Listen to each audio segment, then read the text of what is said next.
আৰু প্ৰথম প্ৰস্তাৱ হ'ল আমি ইতিমধ্যে এটা প্ৰস্তাৱ লৈ পেলাই আমাৰ কেন্দ্ৰীয় পৰিষদক সেই প্ৰস্তাৱৰ প্ৰতিলিপি প্ৰেৰণ কৰিছোঁ আৰু তাত আছিলে যে দুধনৈ সমষ্টি 2026 চনৰ বাবে অসম গণ পৰিষদ দলৰ পৰা আমি প্ৰাৰ্থিত্ব বিচাৰিছোঁ। মিত্ৰজোঁটত ইতিমধ্যে দুটা কাৰ্যকালৰ কাৰণে ভাৰতীয় জনতা দলে তেখেতসকলে দুটা কাৰ্যকাল ইয়াত প্ৰতিদ্বন্দ্বিতা আগবঢ়াই এবাৰ তেখেতসকলে জয়ী হৈ পেলাই বিধায়ক পালে আৰু দ্বিতীয়বাৰ যোৱাবালি তেখেতসকল পৰাজিত হ'ল। গতিকে সেইকাৰণে আমি এইবাৰ আমাৰ দুধনৈ সমষ্টিটো শিপা থকা সমষ্টি হিচাপে যিহেতু আমাৰ ইয়াত দুটা কাৰ্যকালৰ কাৰণে সেই সময়ৰ প্ৰয়াত অকণ ৰাভা ডাঙৰীয়া বিধায়ক হৈ আছিলে, মন্ত্ৰী হৈ আছিলে আৰু সেইকাৰণে আমাৰ দুধনৈ সমষ্টিত সম্পূৰ্ণ শিপা থকা সমষ্টি আৰু আমাৰ তৃণমূলত অসম গণ পৰিষদ দলৰ কৰ্মী আছে আৰু কৰ্মীসকলৰ দাবীৰ প্ৰতি আমি সন্মান জনাই এইবুলি দুধনৈ সমষ্টি আমি অসম গণ পৰিষদ দলে মিত্ৰজোঁটৰ পৰা পোৱাৰ কাৰণে আমি ভাৰতীয় জনতা দলৰ সন্মানীয় মুখ্যমন্ত্ৰী হিমন্ত বিশ্ব শৰ্মা ডাঙৰীয়া তেখেতৰ ওচৰত আমি অনুৰোধ জনাম, কাৰণ তেখেতক সততে আমি দেখিবলৈ পাওঁ যে তেখেতে এতিয়াৰে পৰাই কৈ আছে যে অমুক সমষ্টিটো আমি অমুকক দিম, তমুকটো এনেকুৱা দিম। গতিকে আমি অনুৰোধ জনাম যে আমাৰ অসম গণ পৰিষদ দলৰ তৃণমূলৰ দাবী যে আমাক জীয়াই থাকিবলৈ দিয়ক, দুধনৈ সমষ্টিত অসম গণ পৰিষদৰ প্ৰতীক চিহ্নটো যাতে জীয়াই থাকে। কাৰণ আমি ইয়াত অনুভৱ কৰিছোঁ যে দুধনৈ সমষ্টিত আমাৰ অসম গণ পৰিষদ দলৰ কৰ্মীসকল নিজক ভোটাৰ হিচাপে অনুভৱ কৰি আছে আৰু আমাৰ কৰ্মীসকলে আমাক কৈ আছে যে এইবাৰ আমি ইয়াত নিজৰ দলত নিজৰ প্ৰতীক চিহ্নত ভোট দিবলৈ পাব লাগে। তো সেইকাৰণে আমি পুনৰবাৰ আজি এটা প্ৰস্তাৱ লৈছোঁ যে যদি ইয়াত মিত্ৰজোঁটত আমাক দলে বা মিত্ৰজোঁটে যদি আমাক টিকট প্ৰদান নকৰে তেনেহ'লে আজি এটা প্ৰস্তাৱ লোৱা হ'ল যে সেইটো আমি মিত্ৰজোঁট হিচাপে মিত্ৰতা বা বন্ধুত্বপূৰ্ণভাৱে দুধনৈ সমষ্টিত প্ৰতিদ্বন্দ্বিতা কৰাৰ কাৰণে এটা প্ৰস্তাৱ গ্ৰহণ কৰা হ'ল। কেণ্ডিডেট থাকিব আৰু আমাৰো কেণ্ডিডেট থাকিব। তো আমি দেখুৱাব বিচাৰিছোঁ আমাৰ যিখিনিয়ে নাথাকক আমাৰ শিপা হিচাপে আমাৰ সদস্য কিমানখিনি আছে বা আমি কিমান জোৰ লগাব পাৰোঁ, কিমান মানে আমাৰ এই অন্ততঃ আমাৰ নিজৰ দলটোক বচাই ৰাখিবলৈ, প্ৰতীক চিহ্নটোক বচাই ৰাখিবলৈ। আমাৰ কৰ্মীয়ে যিহেতু কয় যে আমি MP ইলেকশ্যনত পদুমত ভোট দিওঁ, বিধানসভাত পদুমক ভোট দিওঁ, পঞ্চায়ত নিৰ্বাচনত পদুম ফুলত ভোট দিওঁ, ৰাভা হাছং নিৰ্বাচনত আমি টিভিত ভোট দিওঁ। গতিকে আমাৰ এটা সময়ত আমি আমাৰ প্ৰতীক চিহ্ন বিচাৰি পাবলৈ নাপাম, হাতী বিচাৰি পাবলৈ নাপাম। সেইটোৰ কাৰণে আমি বিচাৰিছোঁ যে এইবুলি বন্ধুত্বসুলভ যিটো নিৰ্বাচন খেলিব ওলাইছোঁ কমপ্লিট আমি নিজৰ প্ৰতীক চিহ্নত হাতীত আমি ভোট দিয়াটো আমি ৰাইজক বিচাৰিম।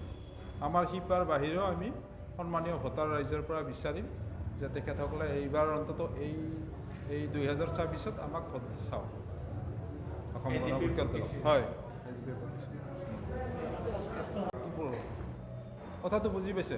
তাৰমানে আমি বিচাৰিছোঁ প্ৰথমতে দুধনৈ সমষ্টিটো আমাক এৰি দিয়ক, তাত মিত্ৰজোঁটৰ পৰা কেৱল দুধনৈ সমষ্টিত AGP থাকিব আৰু যদিহে এৰি নিদিয়ে তেতিয়াহে বন্ধুত্বমূলক হ'ব। সেইটো বিচাৰিছোঁ। হয় হয়, এইটো আমি হাইকমাণ্ডক কম, আমাৰ কেন্দ্ৰীয় নেতৃবৰ্গক কম। যদি এৰি দিয়ে তেতিয়াহ'লে আপোনালোকে কেণ্ডিডেটজনক উঠাই লৈ যাব পাৰিব? ডেফিনেটলি 100%। আমাৰ কোনো ভুলেই নাই। এইবাৰ অন্ততঃ আমি সেইটোৱে অনুৰোধ জনাম মুখ্যমন্ত্ৰী ডাঙৰীয়া, আমাক এইবাৰৰ কাৰণে চাওক, আমি জিকাব পাৰোঁ। কাৰণ যোৱাবাৰ তেওঁলোকে জিকাব নোৱাৰিলে, যোৱাবাৰ তেখেতসকল পৰা এইবাৰ আমাক চাওকচোন আমি জয়ী কৰাব পাৰোঁ নে নোৱাৰোঁ, এইটো অনুৰোধ জনাই আছোঁ দিলীপ শইকীয়া ডাঙৰীয়াকো আৰু মুখ্যমন্ত্ৰী হিমন্ত বিশ্ব শৰ্মা ডাঙৰীয়াকো অনুৰোধ জনাইছোঁ আমাক এবাৰলৈ সুযোগ কৰি। হয়, ভোটাৰলৈ আমি বহুত আশাবাদী। এইকাৰণে এই ভোটাৰখিনিৰ সেই সময়ত কোনো অপশ্যন নাছিলে আৰু আমি দেখিছিলোঁ আমাৰ পূব সমষ্টিত তেতিয়া জ্যোতিষ দাস ডাঙৰীয়া বিধায়ক আছিলে আৰু সেই ভোটাৰখিনিৰ মেক্সিমাম, আমি 100% বুলি নকওঁ, মেক্সিমাম ভোটাৰ অসম গণ পৰিষদ দলক ভোট দিয়া ভোটাৰ আৰু সেইকাৰণে আমি আশাবাদী তেখেতসকলে আমাক ভোট দিব আৰু আমি ইতিমধ্যে ভোটাৰৰ কাষ চাপিছোঁ, তেখেতসকলে ভোট দিম বুলি কৈছে যিহেতু আমি মিত্ৰজোঁটত আছোঁ। আৰু এটা কথাটো হ'ল এনেকুৱা যে আমাৰ গোৱালপাৰা জিলাত জনজাতি ৰিজাৰ্ভেশ্যন অৰ্থাৎ জনজাতি সংৰক্ষিত সমষ্টি দুটা আছে। তাৰ এটা হ'ল দুধনৈ জনজাতি সমষ্টি আৰু এটা পশ্চিম বিধানসভা সমষ্টি। তো এই দুটা সমষ্টিৰ পৰা আমি আশা কৰিছোঁ যে যিহেতু জনজাতীয় এলেকা আৰু জনজাতীয় এলেকাত আমাৰ মিত্ৰজোঁটত 3টা দল আছোঁ আমি। আমাৰ অসম গণ পৰিষদ দল, ভাৰতীয় জনতা দল আৰু ৰাভা আছং যৌথ মঞ্চ। তো এই ৰাভা আছং যৌথ মঞ্চ এখন এৰি দিব বুলি আমি জানিব পাৰিছোঁ। আৰু এখন যদিও এৰি দিয়ে তেখেতসকলৰ কিন্তু নিজা চিম্বল নাই।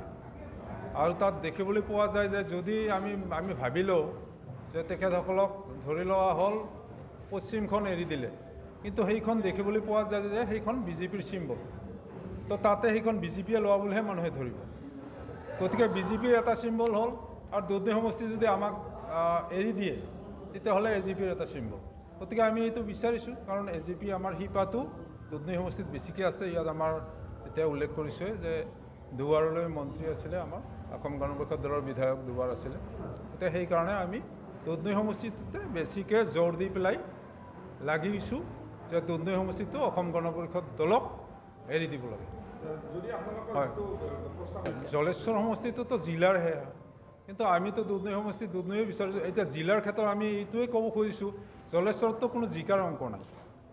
তাতে যিটো জনগাঁথনি, সেই জনগাঁথনিত চাব যে তাতে জিকাৰ অংকটো অসম গণ পৰিষদ দলৰ কোনো পধ্যেই নাই, আৰু গোৱালপাৰা পূবতো নাই জিকাৰ অংক।